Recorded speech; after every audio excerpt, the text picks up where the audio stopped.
Hello friend, welcome to my YouTube channel गुरु की पाठशाला। जैसा कि हम लोग इतिहास पढ़ रहे हैं, तो इतिहास में वैदिक सभ्यता को पढ़ रहे हैं। वैदिक सभ्यता को दो भागों में डिवाइड किया गया था। पहला है ऋग्वैदिक सभ्यता, दूसरा है उत्तर वैदिक सभ्यता। उत्तर वैदिक सभ्यता, तो ऋग्वैदिक सभ्यता के बारे में पिछले वीडियो में मैं पढ़ा चुका हूँ, तो जो नहीं पढ़ा है जाकर देख ले ऋग्वेद के बारे में। तो आज का मेरा टॉपिक है यजुर्वेद और अथर्ववेद। यजुर्वेद यज्ञ, यानी यजुर्वेद का अर्थ होता है यज्ञ। यज्ञ बलि संबंधी था। यज्ञ जो था, यज्ञ बलि संबंधी मंत्रों का यज्ञ था यजुर्वेद को दो भागों में डिवाइड किया गया था। पहला है कृष्ण यजुर्वेद, दूसरा है शुक्ल यजुर्वेद। यजुर्वेद को दो भागों में डिवाइड किया गया था। पहला है कृष्ण यजुर्वेद, दूसरा है शुक्ल यजुर्वेद।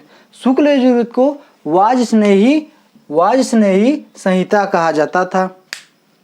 वाजस्नेही संहिता कहा जाता था। यजुर्वेद में हाथियों का उल्लेख मिला था। यजुर्वेद का उपवेद है धनुर्वेद। यजुर्वेद में दो यज्ञ की चर्चा की गई थी। पहला है राज सूर्य यज्ञ और दूसरा है वाजपेय यज्ञ। ये है यजुर्वेद के बारे में। दूसरा है अथर्ववेद। अथर्ववेद का नाम ब्रह्मवेद भी कहा जाता था। अथर्ववेद को ब्रह्मवेद भी कहा जाता था। अथर्ववेद का नाम अथर्वा ऋषि के नाम पर रखा गया था। अथर्ववेद में जो ब्राह्मण थे उनको गोपथ कहा जाता था। गोपथ।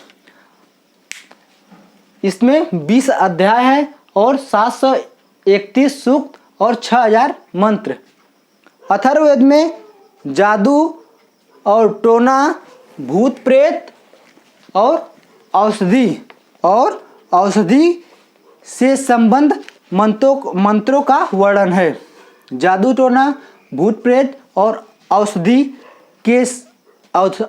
के संबंध में मंत्रों का वर्णन है। अथर्ववेद में कुरु के राजा परीक्षित का उल्लेख है, जिसे मृत्युलोक का देवता कहा जाता है। अथर्ववेद का उपवेद है शिल्पवेद। तो एक बार फिर से पूरा रिकैप कर लेते हैं। यजुर्वेद का अर्थ होता है यज्ञ संबंधी मंत्रों का उच्चारण ही यजुर्वेद कहलाता है। यजुर्वेद को दो भागों में डिवाइड किया गया है। पहला है कृष्ण यजुर्वेद, दूसरा है शुक्ल यजुर्वेद। शुक्ल यजुर्वेद को वाजस्नेही संहिता कहा जाता था। यजुर्वेद में हाथियों का उल्लेख है। हाथी पालने का उल्लेख है ऋग्वेद में। ऋग्वेद का उपवेद है, यानी यजुर्वेद का उपवेद है धनुर्वेद। यजुर्वेद में दो यज्ञ की चर्चा हुई है। पहला कौन है? राजसूर्य यज्ञ, दूसरा है वाजपेय यज्ञ। पहला है राजसूर्य यज्ञ, दूसरा है वाजपेय यज्ञ।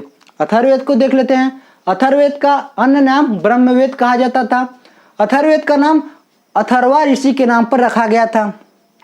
यहाँ के जो ब्राह्मण थे उन्हें गोपथ कहा जाता था। यहाँ 20 अध्याय थे, 731 सूक्त और 6000 मंत्र। अथर्ववेद में जादू टोना, भूत प्रेत, औषधि के संबंध में मंत्रों का वर्णन है। अथर्ववेद में कुरु के राजा परीक्षित को मृत्युलोक का देवता कहा जाता था। अथर्ववेद का उपवेद है शिल्पवेद। तो आज के लिए इतना रखते हैं और फिर मिलते हैं नेक्स्ट वीडियो में। Thank you.